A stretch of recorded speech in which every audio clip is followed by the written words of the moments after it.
राधे राधे दोस्तों। हम लोग डॉक्टर नगेंद्र की बुक से वाचन कर रहे हैं और आदिकाल चल रहा है इसमें।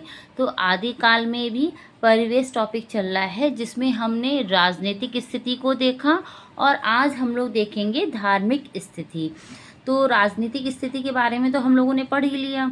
अब धार्मिक स्थिति देखते हैं कि क्या है परिवेश में। तो ईसा की 6ठी शताब्दी तक देश का धार्मिक वातावरण शांत था। विभिन्न धार्मिक संप्रदायों में परस्पर मेल जोल बढ़ने लगा था। वैदिक यज्ञ, मूर्ति पूजा तथा जैन एवं बौद्ध उपासना पद्धतियाँ एक साथ चल रही थीं। तो धार्मिक स्थिति में यहाँ पे आप लोग अंडरलाइन कर लीजिए। तो धार्मिक स्थिति में क्या हो रहा था? वैदिक यज्ञ और मूर्ति पूजा तथा जैन एवं बौद्धिक उपासना पद्धतियाँ एक साथ चल रही थीं। किंतु 7वीं शताब्दी के साथ देश की धार्मिक परिस्थितियों में परिवर्तन आरंभ हुआ। इस समय अलंबरवार और नयंबरवार संत दक्षिण भारत से उत्तर भारत की ओर एक धार्मिक आंदोलन लाए। 642 ईस्वी में जब हेमांग ने दक्षिण भारत की यात्रा की तो वहाँ बौद्ध धर्म के पतन की झलक पाकर वह बहुत दुखी हुआ। उत्तर भारत में भी इस समय तक ये प्रभाव आ रहा था। वैष्णव मत इस समय अधिक प्रतिष्ठित नहीं था, अतः जनता में ये तो जैन मत सम्मान पा रहा था या शैव मत। परिणाम ये हुआ कि शैव और जैन मत आगे बढ़ने की होड़ में परस्पर टकराने लगे थे। 12वीं शताब्दी तक वैष्णव आंदोलन तीव्र होने लगा था और शैव आंदोलन ने भी नया रूप ले लिया था। फलतः जैन मत के प्रचारकों की शक्ति घटने लगी थी और राजपूत अहिंसा मूलक मतों में विश्वास नहीं करते थे। उन पर शैव मत का प्रभाव अधिक था। मध्य देश के गढ़वाल राजा स्मृत थे तथा मालवा के राजा वैदिक धर्म के संस्थापक थे। गंगा और नर्मदा के अंतराल में कलचुरी वंश शैव मत के प्रचार में लगा हुआ था। तो कौन लगा हुआ था? कलचुरी वंश किसके प्रचार में लगे थे? शैव मत के प्रचार में लगा हुआ था। इस वंश के प्रतापी राजा कर्ण के प्रभाव से काशी शैव साधना का केंद्र बनी हुई थी। धीरे धीरे स्मृत मातानुयायी जनता भी शैवी होती जा रही थी। वस्तुतः समस्त उत्तर भारत में धीरे धीरे शैव मत बौद्ध एवं स्मृत प्रभावों को स्वीकार करता हुआ एक नया रूप लेने लगा था। तो किसका होने लगा था? शैव मत और बौद्ध एवं स्मृत प्रभावों को स्वीकार करता हुआ एक नया रूप लेने लगा था। नाथ मत का उदय इसी रूप में हुआ।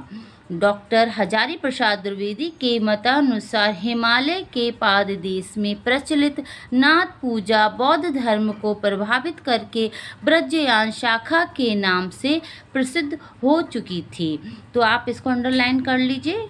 किसने कहा है? डॉक्टर हजारी प्रसाद द्विवेदी के अनुसार क्या है? हिमालय के पाददेश में प्रचलित नाथ पूजा बौद्ध धर्म को प्रभावित करके ब्रजयान शाखा के नाम से प्रसिद्ध हो चुकी थी।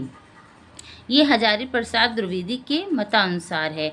आगे डॉक्टर ईश्वरी प्रसाद के विचार से इस समय राजपूत शौर्य के उदय के कारण ब्राह्मण धर्म की विजय पताका सर्वत्र फहरा रही थी। किंतु साथ ही ये भी सत्य है कि बौद्ध धर्म भी रूप बदल कर अपनी जड़ें गहरी करने के लिए सर्वत्र प्रयत्नशील था।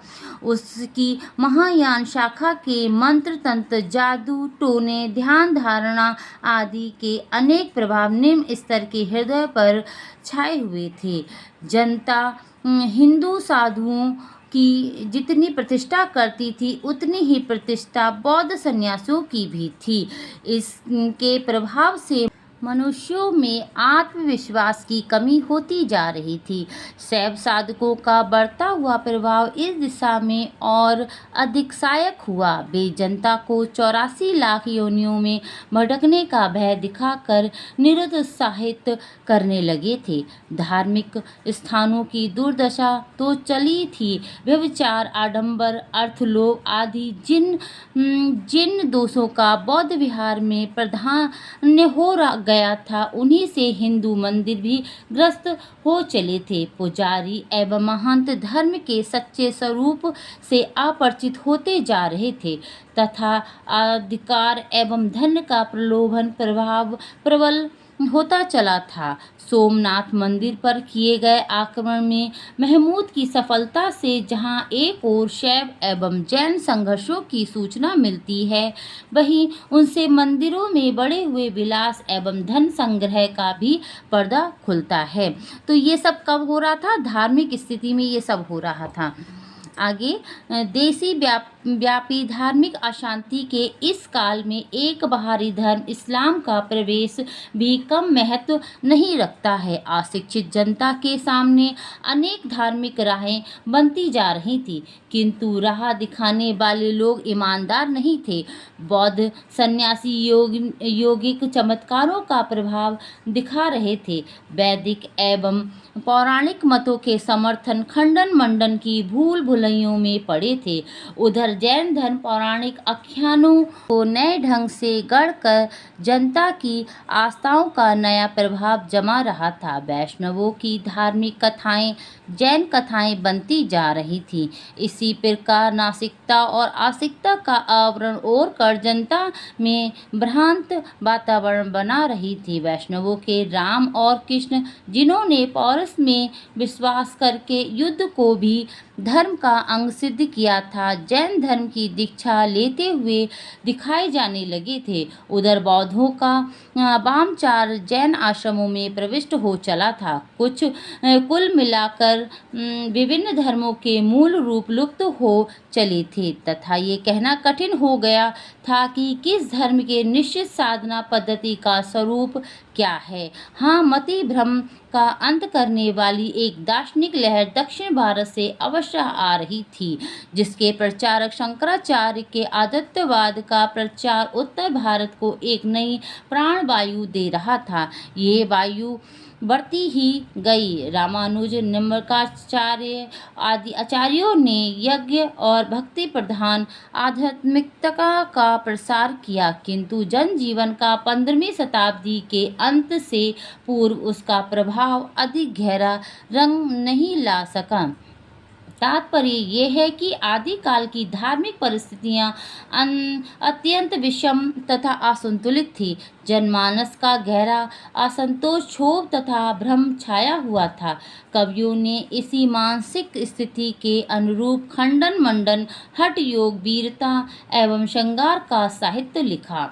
तो हम लोग कह सकते हैं कि धार्मिक स्थिति में ही किसका खंडन मंडन और हठ योग, वीरता एवं श्रृंगार का साहित्य लिखा जाने लगा था। तो किसमें लिखा जाने लगा था?